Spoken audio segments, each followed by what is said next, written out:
Yo, Come Too on Short now. is on the Cruz Show. Let's get it, Too Sheezy. What up with it, man? Well, damn, I've never been impressed by a Too Short mix like that. Wow, yes! Yeah, man. Intro by Nico Blitz right there. He's so excited Come you're on, here, man. dog. It's crazy. We all are, but he's from the Bay. You feel me? So it's, That was just, I'm in the mindset of production and DJing and MCing and, and that was a lot of mathematics for a really short clip. yeah. Well, a lot of, Yes, sir. A lot of thought into that. A lot of thought, a lot of effort, a lot of work goes into that for sure, You listen man. to it for a minute or two and you think it's just like, nah, that was... Nah, right? But you know what? I'm not gonna lie though. I've done artist intros for the show a lot, but that one I gotta say was the easiest because I've just been a fan of you forever, bro. But I thought you were going to lie and go, you know what? I made that shit in one take. One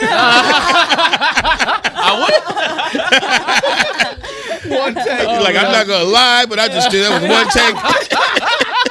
You know, Jackie's his fiance. They live together. They work together, right? That's why you were looking at me like that. Yeah. She's like, yeah, how you like the next song? How you like the next song? No words, just eyes. For her man. That's how you react. I'm going to have to deal with that home. Crazy, bro. No, that's right. So the process of making this That's intro, funny. I mean, can you talk about it, Jack? Bro, Be honest. I'm telling you, he was talking to himself like... I thought he was trying to ask me for advice. I was like, oh, yeah. He's like, no, I'm just talking to myself. I got it. I was like, okay, my bad. Like, It's a lot of math into that. You got to add it up, tempos and, breaks and where you can do it. It's a lot. 100%, man. Too Short is here. One of us on the show has your phone number. Can you guess who it is? You. No, I wish I did. I do not have it. Well, who the hell Could it be knows? Jackie? Could it be Nico? Could it be Jeff Garcia, the sports dude? Could it be Jordan? Myself, Cruz? One of us has your phone number. Who do you think it is? The Cruz Show. Yeah. Yeah, all you guys are like looking like, Everyone look at show. short. Everyone look at short. Who has your phone number on the Cruz Show? It would be the why and the when. And Take a guess. that guy. Jeff. Now ask him why or how he has your number. I'm like the why and the when. I'm like, Yeah. And by the way, I have no idea how I have it. I don't know when I got it from me. There's the number. You know, Garcia's a legend out here, dog. Is that a running number? Yeah, that's my number. That's right. That's my number. That's right. Hell yeah. Show it to the camera. Give it to the people. Give it to the people, dog. Let's go, man. Too Short hotline. You feel me? Yes, sir. Yeah, Garcia, he's been around, man. Garcia is a radio vet, man. You know what I mean? So I'm sure. I was looking to the left. I'm like, this guy's kind of young. I know the shorty in the corner too. Yeah. I'm like, I've never seen this guy before. So it had to be him. Process Process of elimination. elimination. Oh my God. Sir, Too Short, Volume 1, Freaky Tales. Yeah. Let's get it, man. Congratulations on the project. 0 in on the volume 1. Volume 1. I Yeah. know there's more on the way. We're short. I mean, listen, you've never just dropped an album. It's always been an event, right? And it's album after album. It's quality after quality. So this one is sort of making up for lost time. I haven't been as motivated to like rush out studio album after studio album just because of the. I mean, you were in that mode for a long time. Yeah. I just every year, nonstop like clockwork. But I have been working though. Even though there might not have been an album every year since COVID or something, I've been working, and I feel like when I hear people say stuff like, empty the vault or just give the songs, if you're not going to put them out, just give them away. Like, I feel that same way. Yes, why make a bunch of songs and leave them on your computer in the studio somewhere and not share it with the fans? Let them decide if it's a good song or not, Yeah, no, I mean, sure, you were, you know this better than anyone. You were given a gift, right? So why hold back on that gift? Yeah, and I can't stop recording. It's just something about rapping and producing and DJing, like, even like graffiti artists, like whatever those hip hop elements are, it's hard to just say, I quit, I don't do it anymore. We haven't grown out of it. Do you record at home? Is there a studio at home, or do you have to leave the house? I have a studio inspired? everywhere I go. Everywhere, right? Everywhere I go, there's a setup, and whenever I hit power, I just need to be able to work. That's it. Too easy. Yeah. Yo, is it tough to record with a child in the house? No, because I still have the same technique I've always had. I write songs in the early morning, middle of the night, like well past like 4 or 5 a.m. That when nobody's doing anything. Because I have a lot of distractions in life from the time I wake up until the time I go to sleep. So I usually like to sneak these little few hours in. I roll over in the middle of the night and go, let me just get up and write. And I write till the sun come up and maybe go back to sleep. Yeah. But and then recording, I record like when I actually record, I record like like job hours. Like literally Give yourself a schedule. Like literally, I never go in the studio anything other than between 12 noon and 8 p.m. And I'm like, I get out at 8 p.m. That still gives me opportunity to go somewhere, socialize, go home and watch the game or whatever it may be. Whatever it may be, go to give dinner. Yourself a life, right? And then at 12 noon, I don't got to wake up early. I'm not on any like pressure. I'm like, I'm gonna wake up, eat some breakfast, find my way to the studio, work for about 6, 7, 8 hours, and call it a wrap. And I've been doing that for years because I started off on the graveyard shift. Overnight. All of our first sessions used to be like 10, 11 p.m. till the sun came up. And after doing that grind, and then you make it, you're like, I'm not working graveyard anymore. I'm the manager now. You know? That's right. You know what I was thinking about too is nothing has been the same since the ghetto. Meaning what? Like, once that, like... Oh, yeah, you mean to come up. Yeah, and like the ghetto, once that stuck, nothing was the same. Yeah, with me, it was the 1-2 punch of that album. That album was Short Dogs in the House, and the one before that was Life is Too Short. Life is Too Short, And Life is Too Short had the song Life is Too Short, and I went on, Eazy E brought me on the NWA tour, Straight Outta Compton tour, and you didn't know I was on there? Yeah. I didn't make the movie, but I was there. I know the tour made the movie. Yeah, but exactly. But that was you were on that tour as well. It was a lot of groups on that tour, but it was a great experience, man. It really jumped my career to the next level, thanks to Eazy E, R.I.P. And then I followed that up with the Ghetto, and it just went woof. So out of here. 2 platinums back to back, and then follow with a handful more, and that's life is. And Oakland, obviously, right? That's your heart, right? But you spent a lot of time in Atlanta as well. When you went to Atlanta, things changed. Born in L.A., came up in Oakland, went to Atlanta, shift gears on them, start working with Little John and Jazzy Faye. And you sign Jazzy Faye early on? I did not sign Jazzy Faye. I just put him to work early on. You signed Little John early on. I got him out of a deal. I didn't sign him. Okay.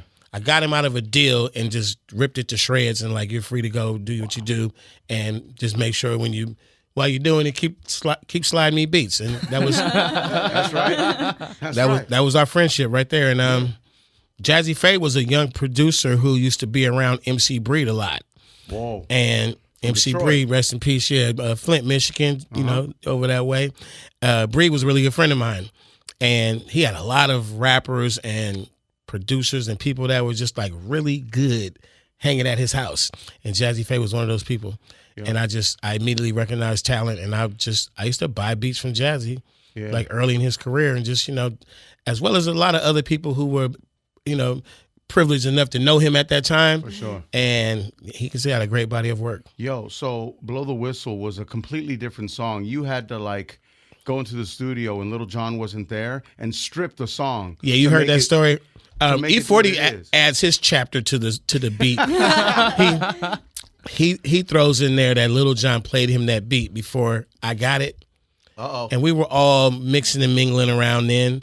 I turned Lil Jon on to a lot of people. He really was passionate about the Bay Area hyphy movement, and he wanted to participate. So he made songs like "Tell Me When to Go." You know what I'm saying? He did, and he was working with 40 around that time. So 40's story could stand. He heard the beat, and he was sort of like he said, "I heard it and really didn't, I liked it, but didn't really know what to do with it." It sounds, even at the time we made it, it sounded very retro. It wasn't like a very current beat. Little John was like, "This sound like some old school Too Short," but wasn't there guitars and shit and saxophones? But yeah, we recorded it, and he was in that time in his career where it was crunk rock, and he was adding a lot of rock to everything he did. Oh, okay. He even dropped a whole album of that, Yeah. And it had rock guitars on it. It was real, I did the vocals, and he started layering it up, and it was big. I really can never find that fucking version in my hard drive, but it exists. And if some engineer somewhere would bring it back out right now, it might be able to live a new life.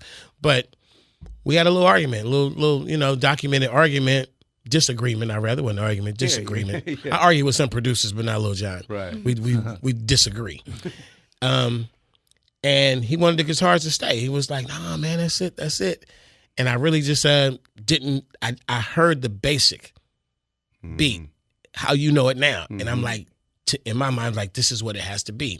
So when he wasn't around, I went back in the studio and just deleted all the guitars.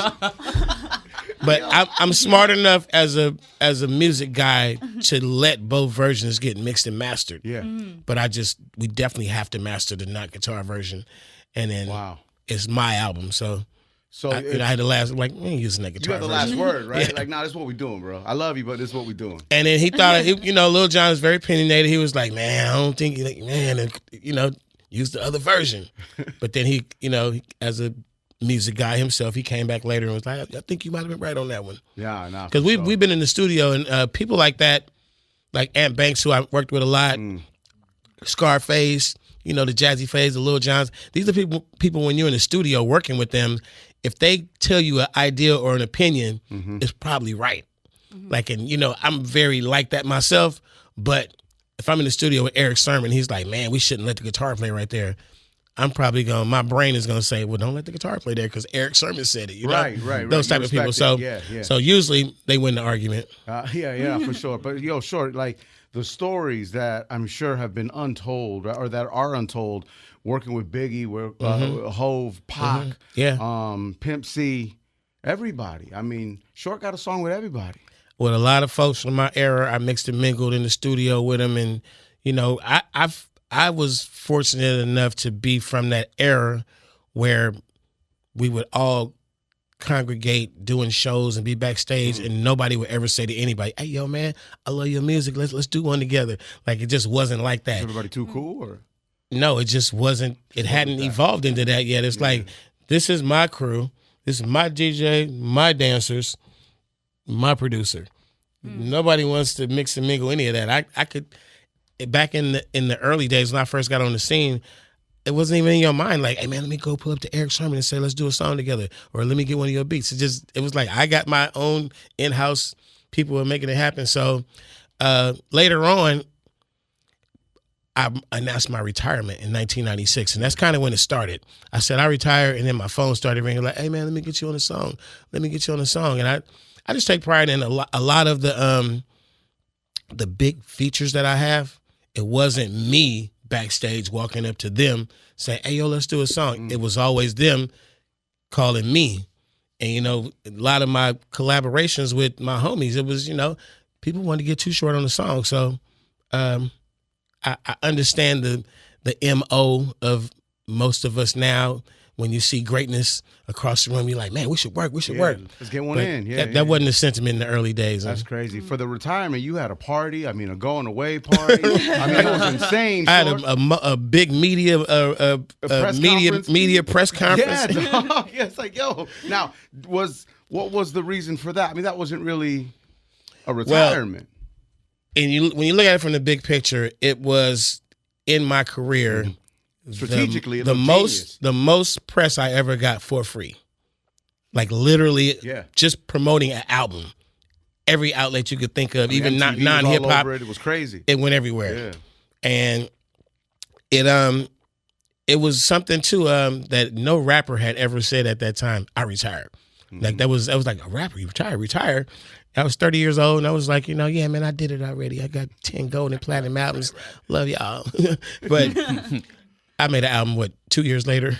Yeah. I could not. You were right back, Short. I could not retire, and I've dabbled in interviews saying stuff like, man, I think this might be the last one. So now they dubbed me the rapper with the most retirements. and I'm being honest right now, I'm going to drop 3 albums this year. They're already done. Okay. Ooh. And I might do what I'm early calling it the farewell album.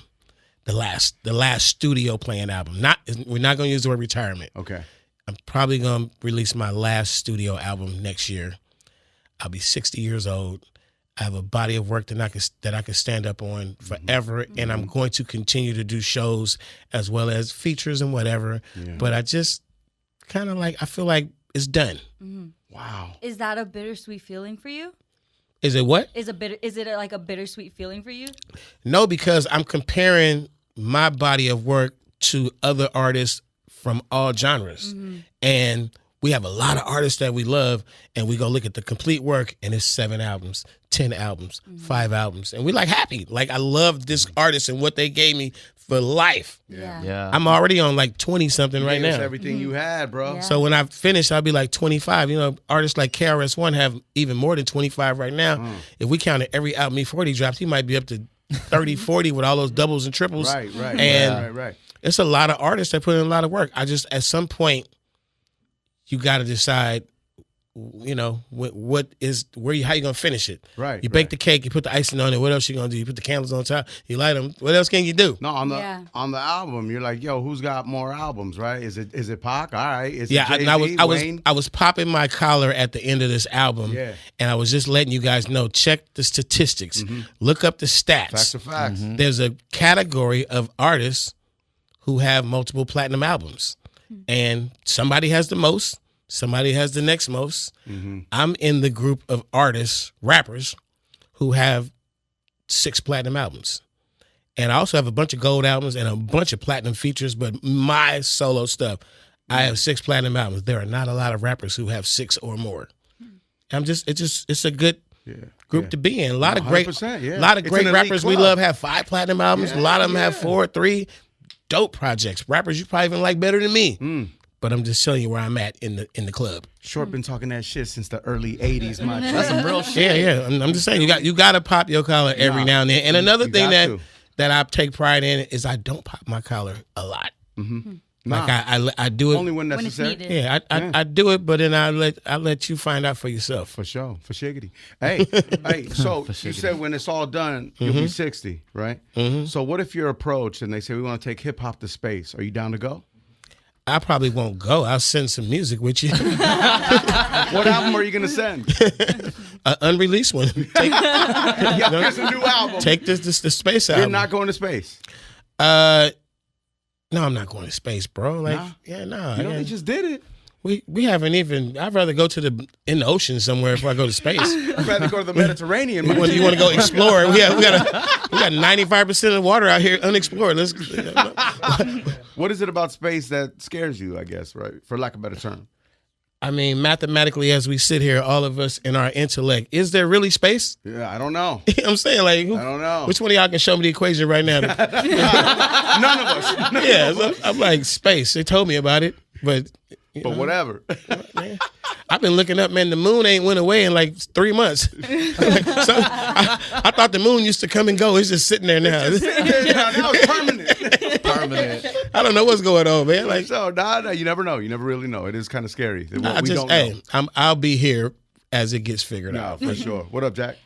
Tell me how true this is. I read on the internet that you used to play the trumpet in high school.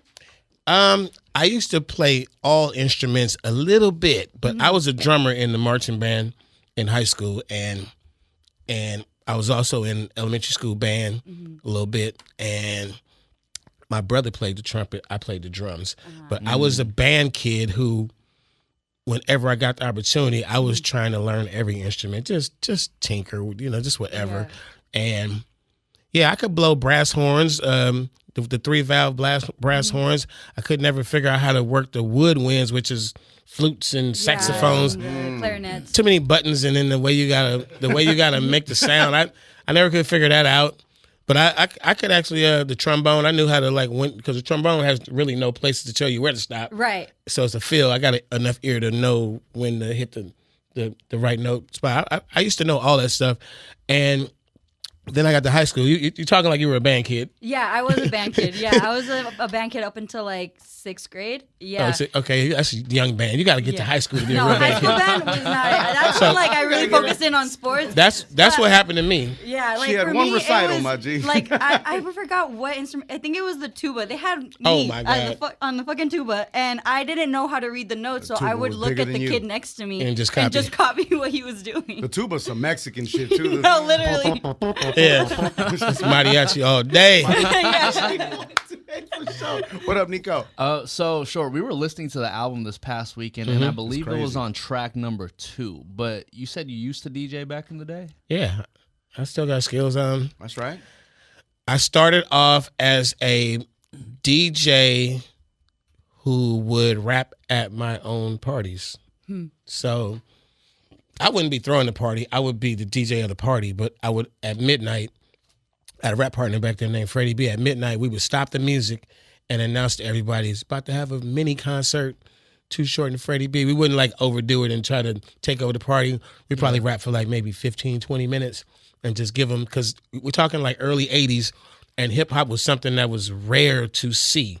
You hear a song here on the radio at a party, but it was not something that was everywhere you went and you're like, oh, there's hip hop. Like literally like break dancing or rapping or whatever, it would capture somebody's attention. So we would do that at the parties. And, you know, I was a pretty good DJ. I took pride in always, in my hip hop life, I've always been able to look at a room, no matter how many people are in the room, and figure out how to make them have a good time. And my song selection as a DJ, the way I would blend, I was never into. I know how to scratch and do all that stuff, but I was always into like keep the party going and keep the antics to a minimum. So I never wanted to, as a rapper or a DJ, I never wanted to show off. I just wanted to make sure that the crowd was having a great time. You know, so for sure. So my raps, all of the stuff, a lot of crowd participation, a lot of engagement. And were you still just going by Too Short, or did you have a DJ name?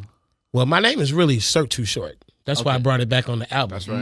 And the Too Short just kind of, the Sir just kind of went away. It was a lot of gangbangers back in young gangbanging days was Sir this, Sir that, and that's right. I kind of got that a little bit. The Sir part, it was a movie. My name was really Short, nickname, and it was a name that they used to kind of tease me with a little bit because I was so short. They're like, "Oh, your name is Short." And I saw this movie called Penitentiary, and the star of the movie the character was Too Sweet. And he got all the ladies, and he beat everybody up. And I was like, okay, I'm too short. And that's where I got that from. That's right. There it was. And I put the Sir on it, make it a little original. And yeah. I just had to remind them who Sir Too Short was. I mentioned that in a lot of songs. Yeah. Sir Too Short. And then Life is Too Short. I'm like, Sir Too Short, coming straight from Oakland. Yep. So I just got to keep reminding you. Like, even when I did Blow the Whistle, I'm like, what's my favorite word, bitch? That was a reminder. Because so many people had started saying it.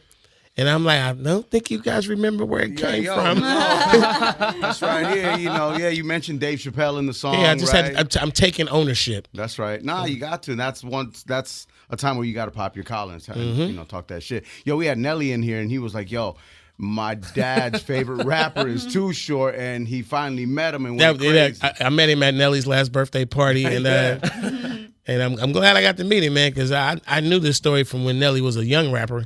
He's like, man, you're my daddy's favorite rapper. And like, wow. And it's true, because I met his siblings. They all said the same thing. So that's a good thing if your parents are Too Short fans, and some of that gets into your ears at whatever age. Yeah. Because I relate that to my experiences with Richard Pryor's comedy. There you go. I was too young at certain points in my life when Richard Pryor, the young albums, when he was putting those albums out, and the family used to just sit around and shut the world out, and they do their little drinking and smoking, listening to Richard Pryor albums. He was cussing and shit like a rap album. So we either the kids like ear hustling from the other room, or you got that golden moment when you get home from school before they get home from work. There. Right. And we just sit around listening to Richard Pryor albums, and I'm like, a Richard Pryor album doesn't just curse; it's really commentary that's kind of like, intellectual. 100%. And then I get a chance to be a rapper,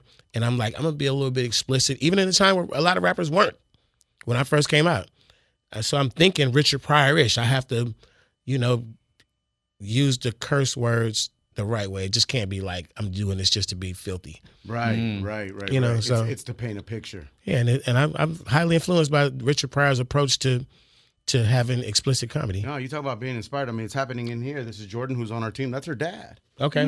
Who introduced her to Too Short. All right, exactly. So, but that's the thing that really has helped my career a lot is the hand-me-down fan. Yeah. From the car seat in the back, the diaper. You feel me? The diaper fans. The diaper fans. You ever notice how many Latinos are in the audience at your shows?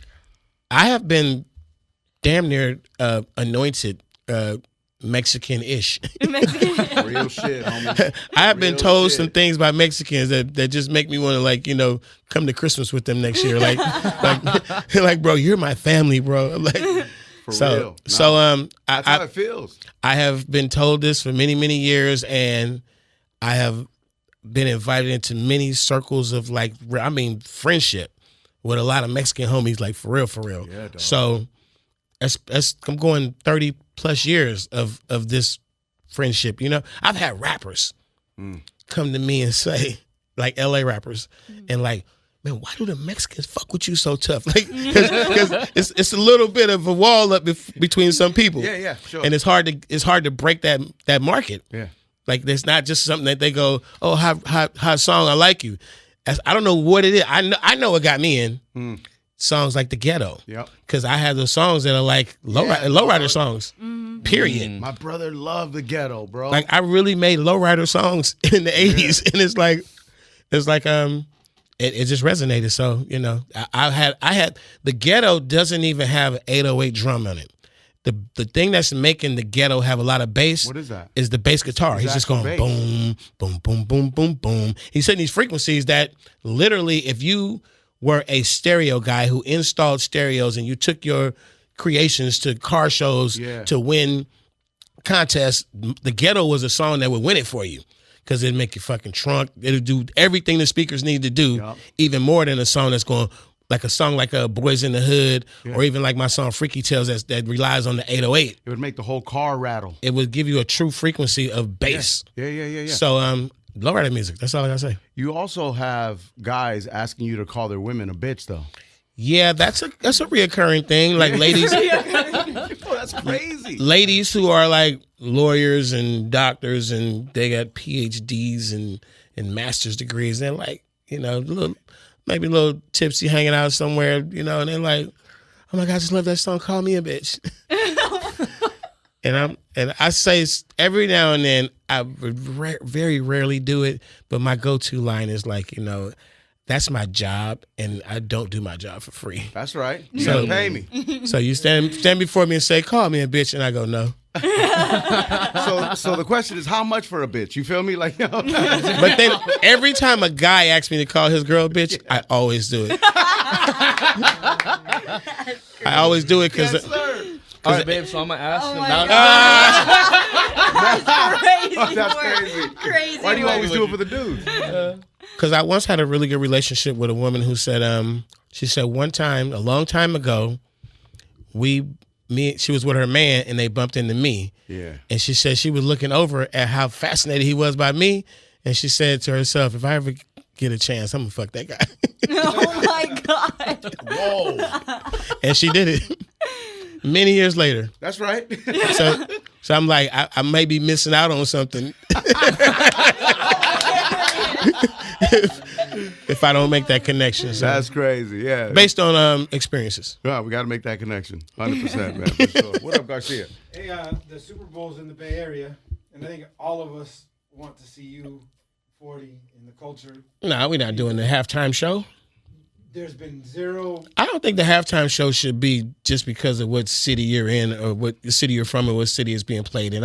That would be too predictable, and then it would start kind of being Too much of a trend. Yeah, like the Lil Wayne thing. I really. It's a big letdown if they don't choose you, right? I mean, it can't be for some I think people. organically in that situation, See how Wayne is handling it. Even if they didn't want to hire Wayne or anybody in New Orleans, I feel like had it not been such a Drake Kendrick year, and you know the Drake Wayne affiliation, I think it would have been amazing if somewhere during Kendrick's performance he would have brought out somebody affiliated with No Limit or Cash Money, just somebody. It could have been Juvie, it could have been Wayne, it could have been anybody. There's a lot of them. They got a lot of great artists from New Orleans. But then the little feud probably like sent him in a different direction, Kendrick, you know? Yeah. And, you know, if anybody was to do the halftime show next year and brought out anybody from the Bay, that would be amazing. But you got to know, as Bay Area people, forget about the Super Bowl stage. We are going to put on a really good welcome to the Bay. Yeah, so it's going to be dope. I'm rolling with Ghazi and Empire. Shout out to Ghazi. They're already planning to be a force that week. So I'm on the Empire team, and that's right. I'm already letting them know that I'm a part of it, whatever it is. So we're going to show up, man. And it might be better than what we would do on the Super Bowl stage. Is that right? Yeah, because we can do our thing. Ah, yeah. You're not confined. Not going to get a bite-sized version of the Bay look. And the All-Star NBA just showed us love, man. That was that was Yeah. great, man. yes, they put us all on TV on different segments and Big all kind time. of stuff. Big They did time. behind the scenes stuff. They did little documentaries. Now they showed love and homage. Do you expect the NFL to upstage the NBA on that type of vibe? NFL is a little more, close-knit corporate. They haven't really hip-hopped it out yet. I mean, Jay-Z has a say. Which he has been making sure hip-hop is the Present, sure. And I also think, man, as a sports fan and just a fan of it all, entertainment, they can't just keep going rap. They got to get back to the Super Bowl, to the pop stars and the rock. They got to hip hop, man. you got to mix it up. It's gonna get a little suspect after a while. You're gonna start questioning shit. Like we ain't seen a rock star or a pop star in years. Right. Bring back the Rolling Stones, something. Shit. For real. So we'll see, man. I would not be Lil Wayne offended if it goes anywhere else because, just for the reasons I said. What's the biggest mistake you can make in the music business?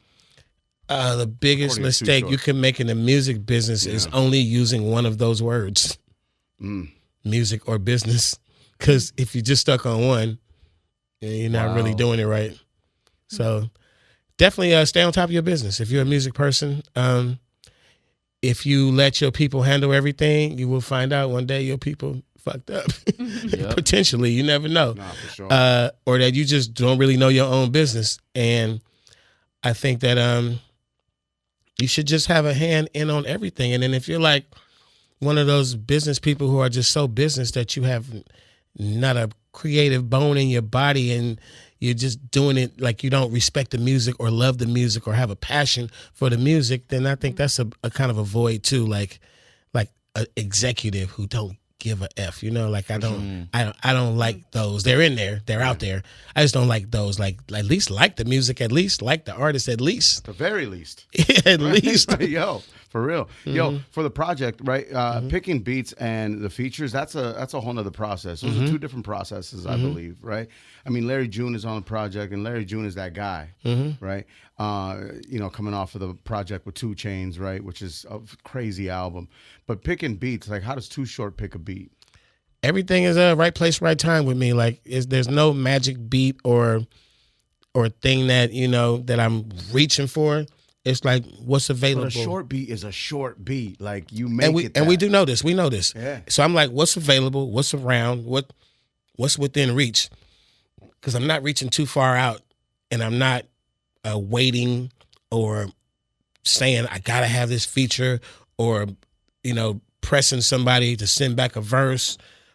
And if it doesn't come back, I'm upset. None of that stuff. I'm just like, let's throw it out there. There's a net. And we're going to catch a bunch of beats, a bunch of people that's going to help me make it because I don't make these by myself. There's musicians that come in, my engineer, the different producers I work with. And we call people in to maybe like sing on the track. And each song is like a kid. You got to raise them. You give birth to them and then you raise them. And a lot of songs that we know and love while we're making them, they don't even make the cut, but we still know and love them. That's right. But, right.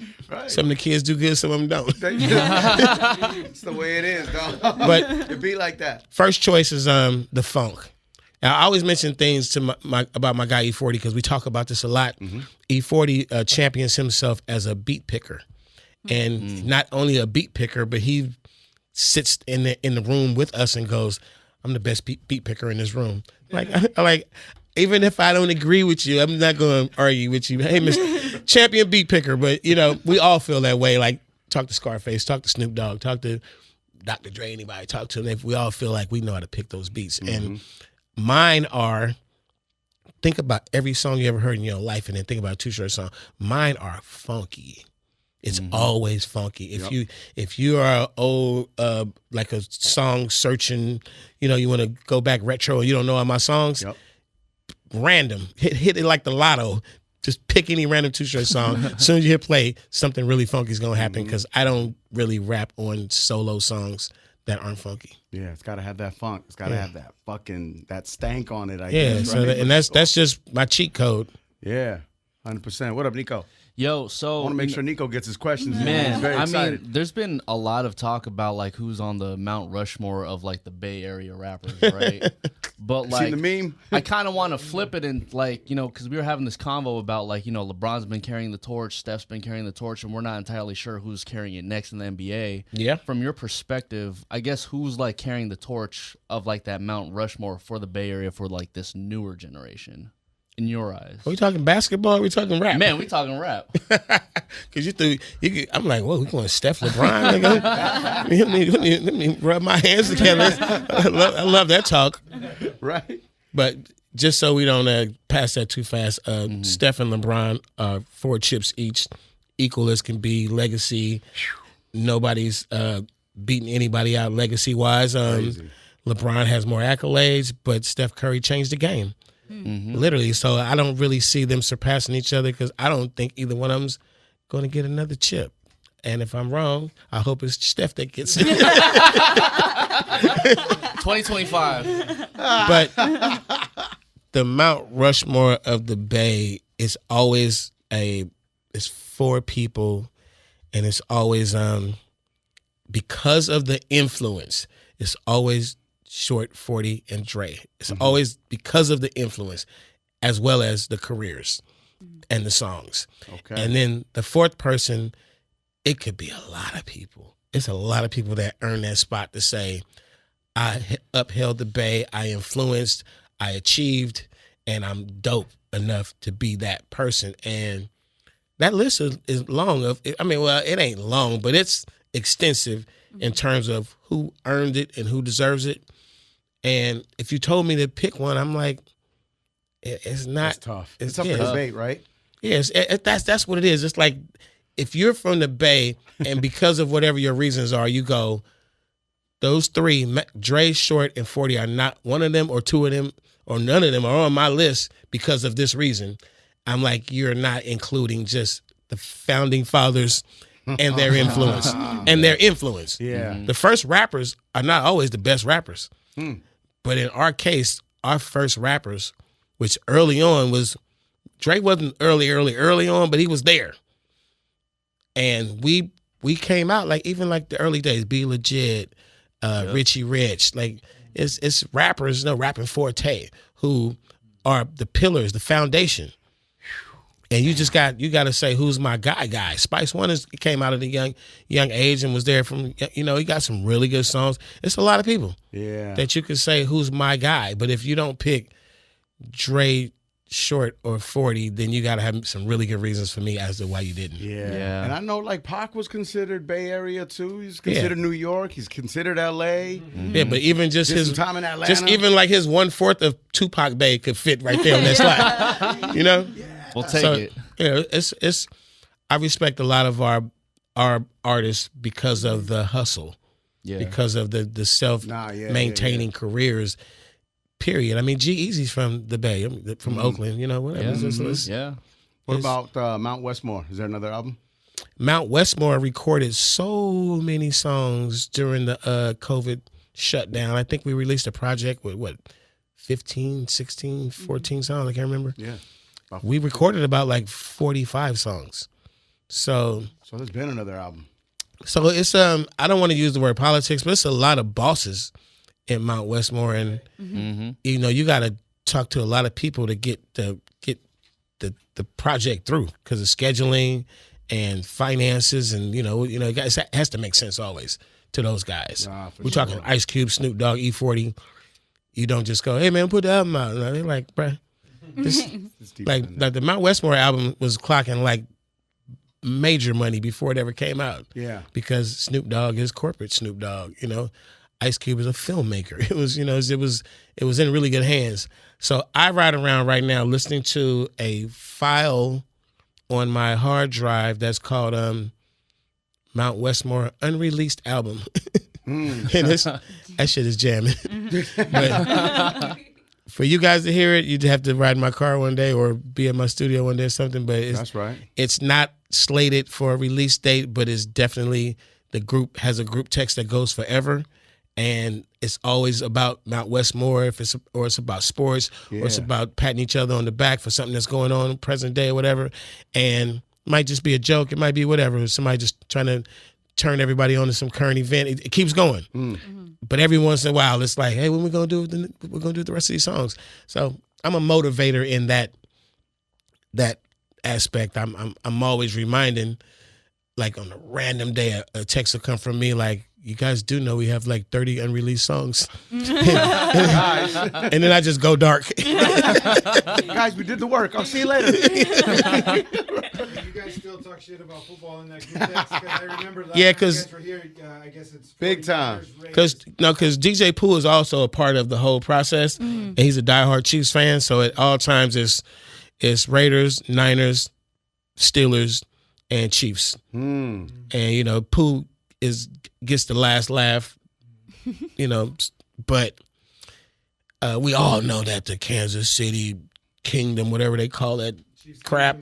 Yeah, whatever. Whatever they call that mess is based on a lot of referee assistance. A lot. Anybody in doubt, go look up the YouTube clips. And I don't know how true it is about the 3 refs that just got in trouble for favoring KC. But I've been watching it in real time, like, oh my, like make you want to break a TV. That's right. And Patrick Mahomes is the best quarterback. He don't even need the help. Right. That's a fact. Does it on his own. Who's going to be better this year, 49ers or Raiders? Depends on who Taylor Swift is dating. I don't know. Oh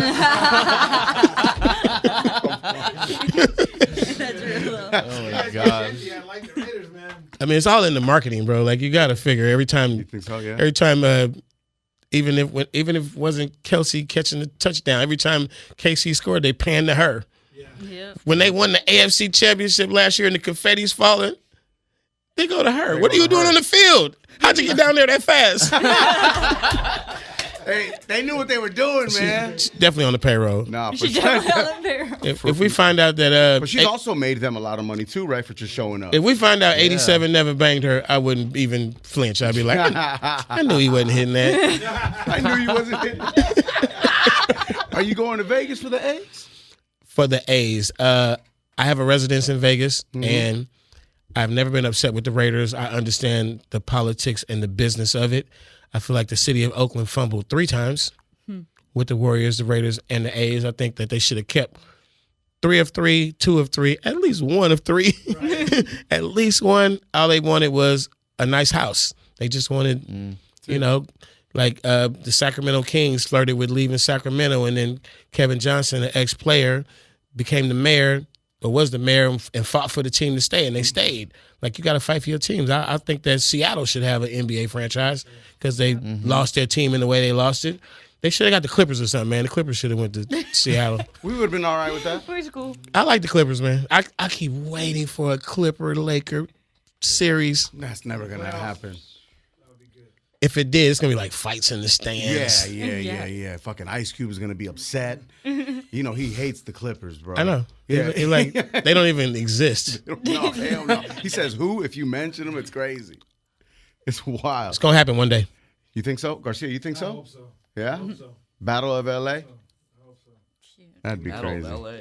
It almost happened once. It was like a game away from happening, and the Clippers were better that year, too. And I don't know who. This year, man. I don't know who won and who lost, but that matchup, we barely missed it. Yeah, that would have been crazy. That would have been interesting. Sir, Too Short, Volume 1, Freaky Tales, out everywhere. Keep streaming it. Yeah, it's quality, man. And you know, it's like you kept it so short, right? You kept it too short. It wasn't like we were trying new things, or it wasn't something that I think you. It's like about a good 30-minute experience of it weaves through some subjects and it stays funky, and it's really short, dog. But the 2 punch, that's the 1 punch. The 2 punch is Volume 2, and it's a real 2-piece. It's 100% produced by Little John, and it's just it's me and him recapturing our vibes the way we do in the studio. There you go. And it's it's very much complimentary of the first one. It's gonna it's gonna take it up a notch. Yeah. So if you like that, hold on to your horses. Did John get you into meditation? Not yet. Not yet. I still smoke weed. That's a different meditation. I'm very there, man. I'm very there, but I could use a little that next layer of higher vibrations. Yeah, yeah. And then Volume 3 is my grown man album that people would have wanted me to just put out. Where, you know, you talking all grown and all responsible and shit. That, you know, that shit's... It's short in suit, right? Yeah, that shit's good. It's coming. Yeah. That'll be the last one. That'll be the last one before the farewell album. Wow. The unretirement, the non-retirement farewell. Well, we're going to continue celebrating the journey, my guy. It's all good music, man. We're doing it for hip-hop. We're doing it for... The statement that hip hop does not have an expiration date. The rappers don't have expiration dates. The producers don't. The DJs don't. We all out here getting money. OGs, you know, even the OGs that don't like the youngsters, we still want to see them get their money, man. You know, I do like the youngsters, but I'm like, let's all get it. You ain't got to get old and get out the way. You ain't got to be young and dumb and you not worthy. Let's all get money, man. It's a $1 billion industry, multi-billion, whatever it may be. Fashion, movies, all kind of stuff. You can, if you get popular, you can sell anything, any product. So keep getting popular and keep getting your money, y'all. That's what it is. Too Sheezy, Too Short, Cruz Show, Real 92.3.